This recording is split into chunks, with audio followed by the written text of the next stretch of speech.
Bonjour.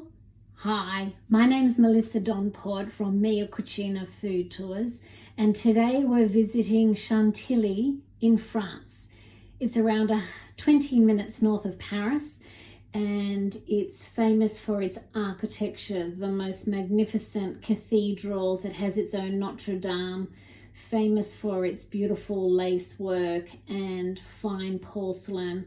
One of the most magnificent properties is the Chateau de Chantilly. And today that's exactly what we're cooking, the very famous Crème Chantilly, which we know as Chantilly cream.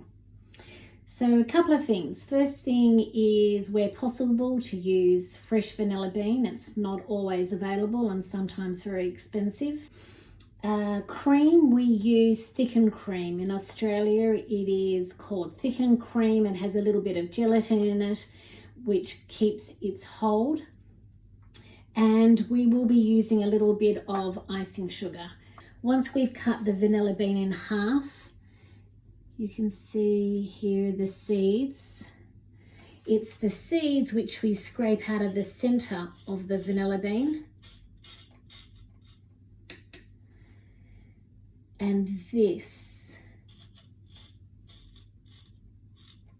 is what the French have been using for centuries. Pour the cream. It's around 300 ml of cream, and it's got to be really cold. That goes into the copper bowl. To that we will add our vanilla bean. You can see here, beautiful. Oh, it just smells so good.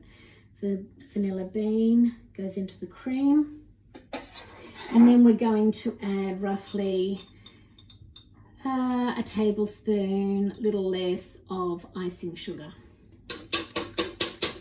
Form a soft point. It's really important to stop right there. A beautiful big spoonful